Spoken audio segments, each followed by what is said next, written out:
And I remember my first year in medical school. Now, in undergrad, I studied 3 hours every night. None failed. For instance, on a Monday, if I get out of class at 4, I'd study to 7 o'clock at night and then watch TV or do whatever it was I would do. On a Friday, I'd do the same. But in medical school, that's not going to cut it. It's not going to cut it. So, at the end of the first semester, I was not doing very well. You know, gross anatomy, F. Pharmacology, and you do the rest of the math. But the deal is, I called my grandfather, and I said, Grandfather, or I call him Granddaddy, Granddaddy, I need you to get on your knees, and I'm going to get on my knees too this time. I'm really going to do it. I'm going to do it.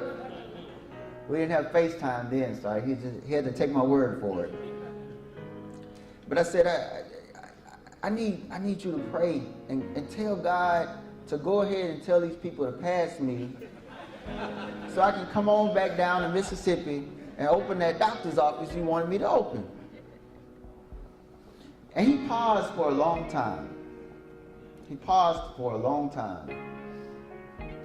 And he asked me, he said, do you really think that it's God's will to just pass you? He said, I'll tell you what I will pray for. I'll pray for you to have continued strength and health. I'll pray for you to have all the books that we send money to help you buy. And I'll pray you'll stay out of those juke joints, because that's what he called them, juke joints. But I thought about what he was saying.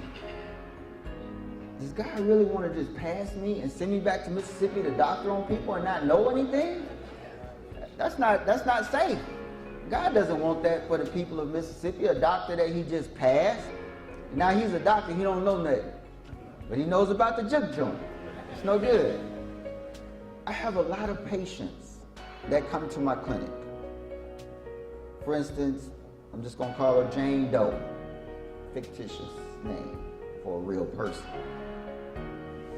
And I remember just as well as yesterday, she was sitting in a chair. And when I walked in the room, she was crying. And I asked her, I said, what's wrong, ma'am? Are you okay? And she told me that she was upset. She was upset because she was losing her children. And the reason was she did not have good shelter. She was losing her apartment because she didn't have a job to provide for them. And basically, I asked her, I said, where are you interviewing? You know, what type of interviewing are you doing? And she told me that she was not going to interview, she was just going to pray about it. Now let me backtrack a little bit.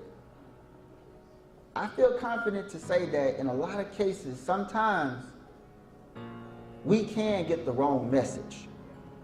And by no means do I proclaim myself to be a pastor, but these are some of the thought processes that are conveyed to me by some of my patients over the last 10 years as a doctor, that don't worry about acting, just pray about it. So what I did with the lady was, first of all, I told her that I admired her faith in God to get a job. And I reemphasized that I'm not a pastor, I'm just a doctor. But I said, what if we pray for God to ask us to help you get a job?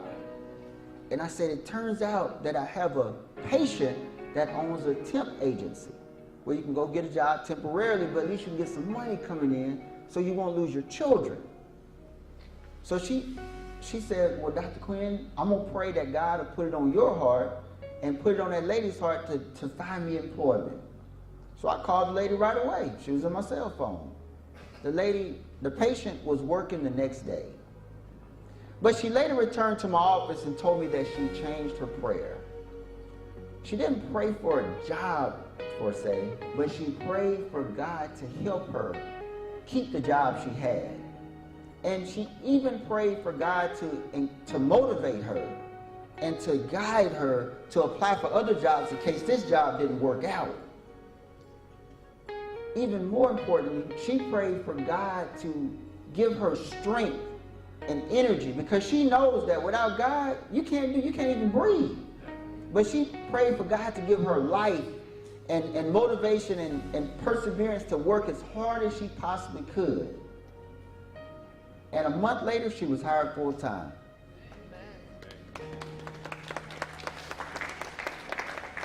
So I want to tell that story not to put down on people, but to ask the pastors to encourage their congregation to not so much just pray for what you want, but pray for God to help you and guide you and have mercy on you. But at the end of the day, we serve an awesome God.